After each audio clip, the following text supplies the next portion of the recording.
오늘 본문은 크게 두 여인에 대해서 중심으로 진행을 하고 있습니다.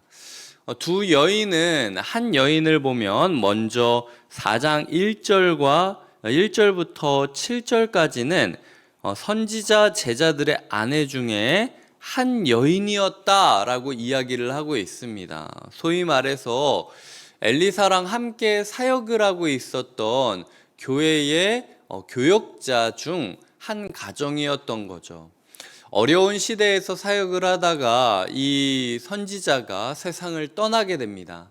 이름도 밝히지 못하는 것을 보니 사람들이 잘 알지도 못했던 선지자 후보생 중 한 명이었거나 아니면 목회를 하지만 사람들에게 기억당하지 못하고 쓸쓸하게 혼자 고군분투하고 있는 가정이었을 것입니다. 그 가정이 남편을 떠나보내고 아내와 아이가 남아서 이 아내가 두 아이를 남아서 얼마나 그 고민이 됐겠습니까? 이 여인이 도와줄 사람이 있었다면 엘리사를 찾아오지 못했겠죠. 여러 상황, 인생의 그 엄청난 위기, 빚준 사람이 와서 두 아이를 데려가고 종으로 삼으려고 하는 이 상황에서 이 여인이 교회가 생각났다라는 게 저는 참 인상 깊었습니다.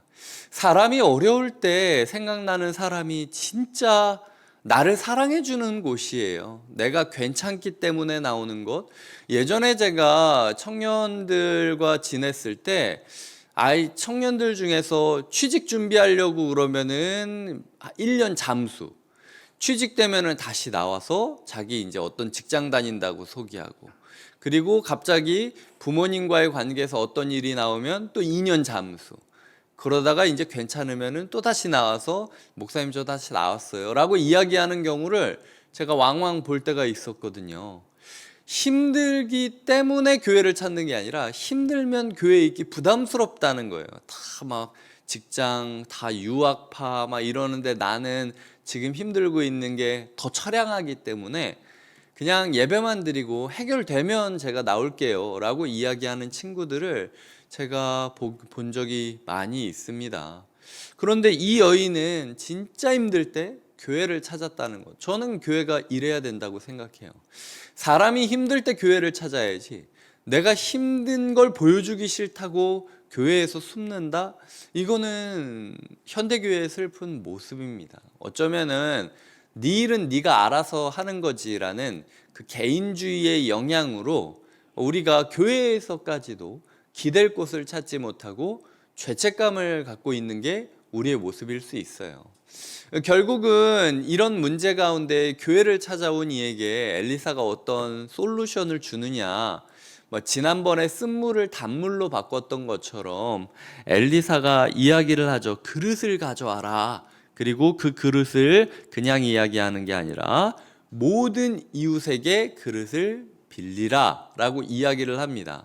아니 왜 빌립니다?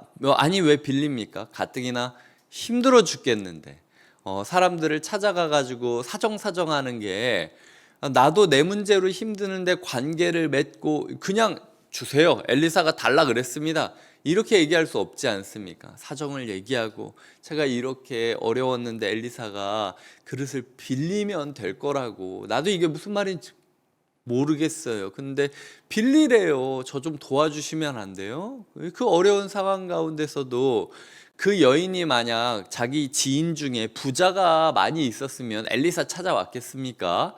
부자한테 도와달라 그래야겠지. 근데 그럼에도 불구하고 엘리사를 찾아오고 신뢰했던 여러 가지 이유들이 있었고, 그거는 내 주변의 인맥들보다도 엘리사 하나님이 더 중요하다라는 체험이 있었던 거죠.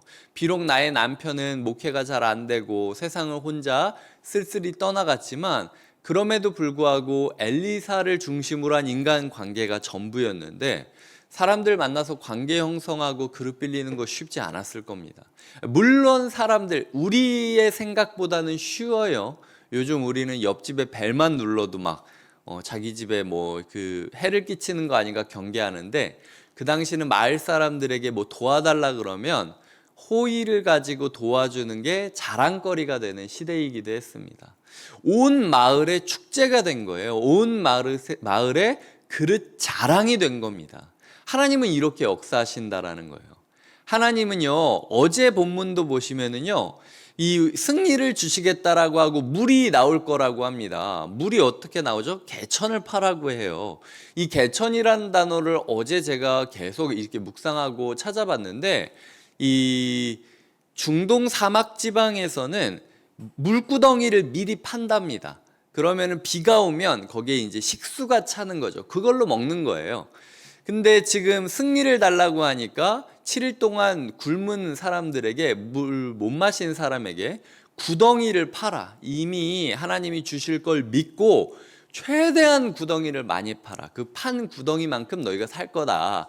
그래서 기대감을 가지고 구덩이를 판 만큼만 먹게 되었고, 그리고 판 것 이상으로 물이 충분하게 흘렀다라는 게 어제 내용이거든요. 하나님께서는 분명히 자신의 기적으로 이 여인의 가정을 구해주시겠지만, 그럼에도 불구하고 공동체에 함께 애씀을 필요로 하고 있다라는 거예요. 저 사람 우리가 기도했을 때 뚝딱 하고 저 사람의 문제 하나님이 갑자기 어디서 몇 천만 원 떼굴떼굴 굴러가지고 해결해 주시면 얼마나 좋겠습니까? 하지만 우리가 함께 고민하고 함께 기도하고 함께 손 모으고 함께 그 집을 청소하고 도와주는 그 모습 가운데 그 여인의 그릇이 다 찬 모습을 그리고 있다는 거죠. 저는 이게 교회가 추구해야 될 두 가지 중요한 모습이라고 생각합니다. 인생의 위기 가운데 사람들이 교회를 찾아오고 있는가라는 그 질문 앞에서 당당하게 살아갈 수 있는 교회가 되어야 되고, 그리고 사역자 한 명이 갑자기 자 지금부터 너희 집에 뭐 금은 보화가 생길 것이다 좀 시작! 라고 이야기를 하면서 사역자 한 사람의 카리스마와 기적으로만 살아가는 것이 아니라 꼭 공동체 모두의 손을 빌린 만큼 기적이 일어나는 걸 목도하는 교회. 저는 이게 우리 교회가 가져야 될 두 가지 중요한 질문들, 꿈이라고 생각을 해요. 오죽하면은 저희가 예전에 부활주일 창립기념주일 때 이 본문을 가지고 이야기하지 않았겠습니까? 저에게 있어서 사랑의 나눔이라는 단어가 떠오를 때 가장 많이 떠오르는 본문이 바로 이 본문이라는 거죠. 그래서 이 본문을 보면서 우리가 그때의 추억, 그리고 하나님께서 우리에게 꾸게 하시는 곁에 있는 교회라는 단어의 뜻에 대해서 한번 묵상을 좀 해주셨으면 좋겠습니다. 두 번째로는 또 다른 여인의 이야기가 나옵니다.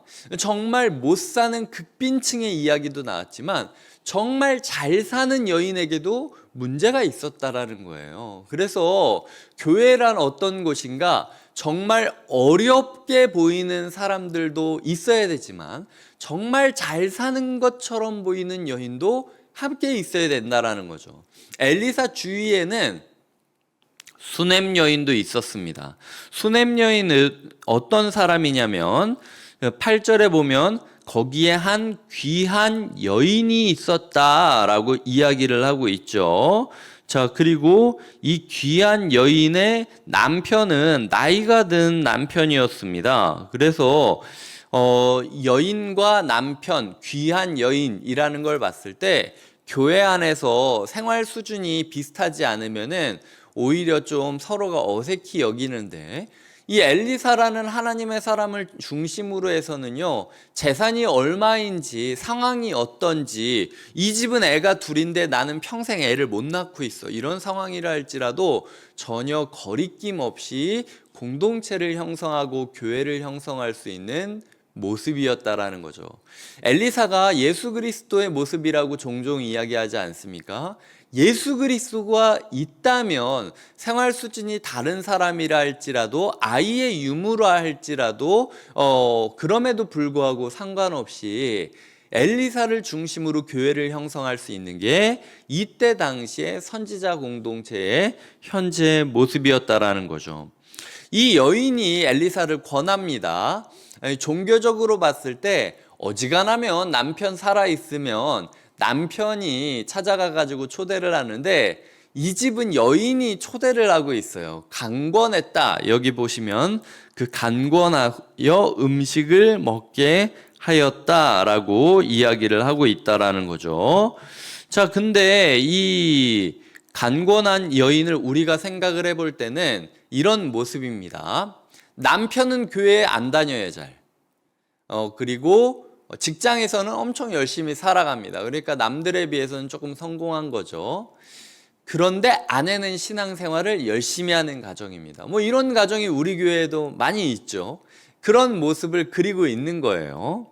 그 여인이 당신이 하나님의 사람인 것을 내가 알고 있다. 그리고 우리가 당신을 위하여 이미 준비를 했다. 내가 남편에게 설득을 하겠다라고 하면서 9절부터 10절까지 보면은 남편한테 항상 우리를 지나다니는 이 사람이 정말 거룩한 사람인데 우리가 사택을 만들자라고 이야기를 하면서 게스트하우스를 만들어서 엘리사가 워낙 떠돌아다니면서 선지자들을 권면하면서 신방하러 다니니까 적어도 이 지역에 왔을 때만큼은 요방에서 머무시도록 우리가 항상 요방을 좀 비워둡시다 라고 이야기를 하면서 자기 집 게스트하우스 한 칸을 비워둔 거예요. 예전에 저 같은 경우도 어렸을 때 좀 힘들게 지냈을 때 저희 친척분이 자기 집 옥탑에 그 열쇠를 항상 주셨어요. 그래서 꼭 우리 집 안 들려도 되니까 너 혹시 갈 데 없고 아니면은 조금 쉬고 싶을 땐 그냥 슬쩍 와가지고 우리 집 옥탑에서 좀 자고 가. 쉬다가 이렇게 이야기를 하실 때가 많이 있었거든요. 그래서 그런 것처럼 지나다니는 엘리사한테 기거할 곳을 주게 되었다라는 것이죠. 하루는 엘리사가 거기에 눕다가 내가 이러면 안 되지라는 생각이 들었어요. 그래서 자기의 종 게하시에게 이르되 수냄 여인을 불러와라 라고 이야기를 한 다음에 당신이 이렇게 우리에게 세심한 배려를 하고 있다라는 거죠. 세심한 배려를 하고 있으니 뭐든 나한테 얘기해라. 내가 왕에게든 사령관에게든 가서 얘기를 해줄게 라고 이야기를 하니까 나는 그냥 내 백성 중에 있습니다. 뭐 구할 것 필요 없습니다. 라고 이야기를 하고 있다라는 거죠. 그렇게 괜찮습니다. 이렇게 만류하고 있는 여인 옆에 게하시라는 사환이 얘기하는 거예요. 선생님, 이 여인이 아이가 없어요. 아이가 생기기를 위해서 기도해 주셨으면 좋겠습니다. 라고 그래서 아이를 위해서 기도하겠다고 했더니 이 여인이 뭐라 그러냐? 아닙니다.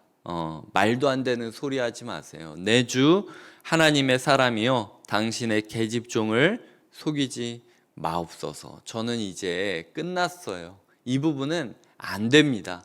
라고 포기하고 있는 그 여인의 모습을 그리고 있죠. 그 여인에게 마치 이삭에게 하나님이 얘기하신 것처럼 이제 곧 너희에게 아이가 생길 거다. 내년 이맘때쯤이면 라는 이야기를 하고 마치 이삭이 태어나는 사례의 모습처럼 이 여인의 가정에 기쁨이 피어나오는 모습을 그리고 있는 것을 볼 수 있습니다.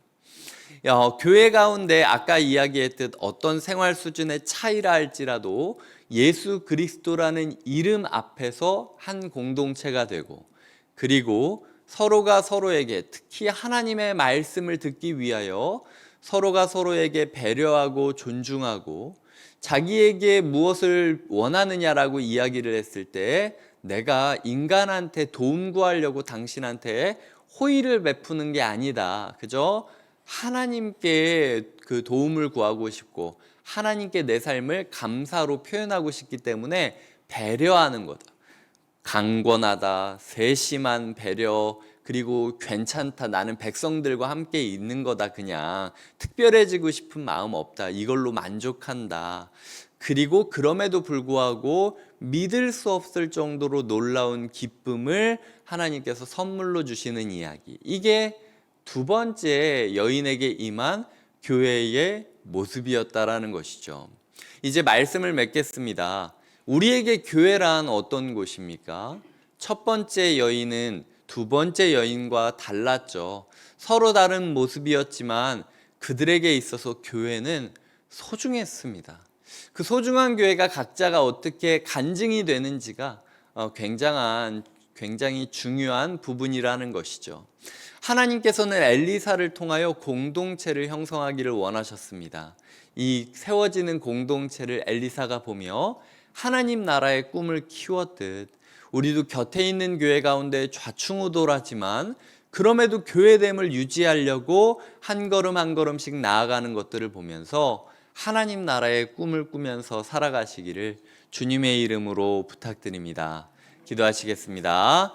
하나님 감사합니다. 우리에게 역사하시고 우리가 교회가 되게 하여 주시옵소서. 오늘 만난 두 여인의 가정이 전혀 다른 모습이었지만 그럼에도 불구하고 그 두 여인이 예수 그리스도 엘리사 곁에서 행복감을 느끼고 치유함을 느끼고 회복감을 느꼈듯 하나님 우리의 교회에 오시는 그 어떤 사람이라 할지라도 하나님을 만나고 회복되는 역사가 있게 하여 주시옵소서. 예수님의 이름으로 축복하며 기도드립니다. 아멘.